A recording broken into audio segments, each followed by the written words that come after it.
Hi అండి. అందరూ ఎలా ఉన్నారు? Welcome back to my channel Devi Tarun.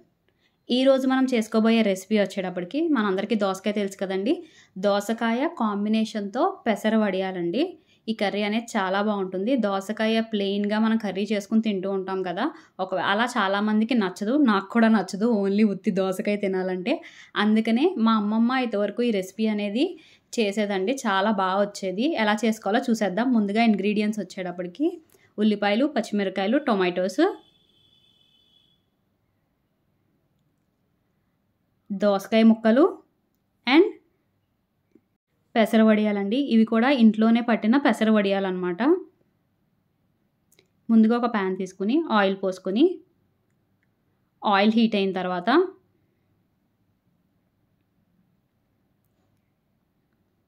దాంట్లోకి ఉల్లిపాయలు, పచ్చిమిరపకాయలు యాడ్ చేసుకోవాలండి.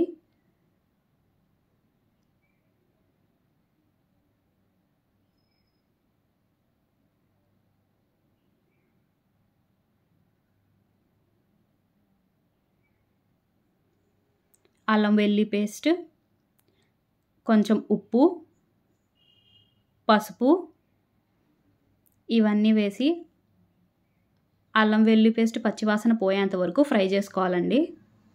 మనకు ఆనియన్స్ అనేవి సాఫ్ట్గా కుక్ అయిపోవాలి.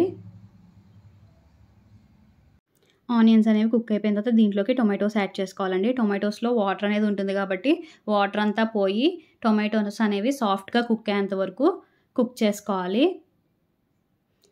ఇలా కుక్ చేసుకుని ఒక సైడ్లో ఒక చిన్న ప్యాన్ తీసుకుని ప్యాన్లోకి ఆయిల్ వేసుకుని ఆయిల్ హీట్ అయిన తర్వాత ఆల్రెడీ ముందుగానే పెసర వడియాలు చూపించాను కదండి. ఆ పెసర వడియాలని లైట్గా ఫ్రై చేసుకోవాలండి. ఎక్కువ ఫ్రై చేయాల్సిన అవసరం లేదు. కొంచెం లైట్గా ఫ్రై చేసుకుంటే సరిపోతుంది. అంటే లాస్ట్లో పెసర వడియాలు వేసినప్పుడు ఫ్రై చేయకపోతే కనుక మెత్తగా అయిపోయి మొత్తం కూరలో కలిసిపోయి పేస్ట్ అయిపోతుంది. అలా అవ్వకుండా లైట్గా ఫ్రై చేస్తున్నాను అండి. ఫ్రై చేసిన తర్వాత ఈలోపు టొమాటోస్ మనకి కుక్ అయిపోయినాయి. కుక్ అయిపోయిన తర్వాత దోసకాయ ముక్కలు ఉన్నాయి కదండి. ఆ దోసకాయ ముక్కలను కూడా యాడ్ చేసేసుకుని దీంట్లోకి కారం, కరివేపాకు, ధనియాలు, జీలకర్ర పౌడర్ యాడ్ చేసుకున్న తర్వాత మంచిగా మిక్స్ చేసుకోవాలండి.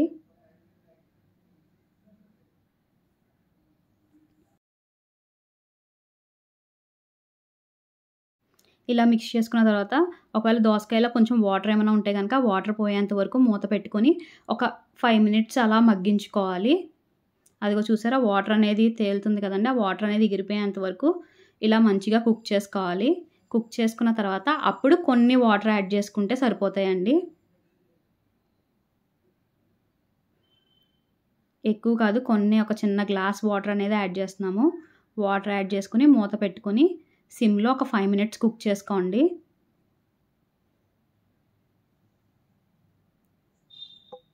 మనకి దోసకాయలు అనేవి కుక్ అయిపోయినాయి. ఇలా బాయిలింగ్ స్టేజ్లో ఉన్నప్పుడు ఆల్రెడీ మనం ఫ్రై చేసుకున్న పెసర వడియాలు ఉన్నాయి కదండి, వాటిని యాడ్ చేసుకోవడమే. యాడ్ చేసుకున్న వెంటనే కలిపేయకూడదండి. మిక్స్ చేయకుండా జస్ట్ స్లోగా అనుకోవడమేనండి. జస్ట్ స్పూన్తో అలా స్లోగా అనాలి. వెంటనే మనం కలిపేసామంటే కనుక మెత్తబడిపోతాయండి. అలా వాటర్ ఎగిరిపోయేంత వరకు ఉంచుకుంటే మన టేస్టీ దోసకాయ పెసర వడియాలు కర్రీ అనేది రెడీ అయిపోతుందండి.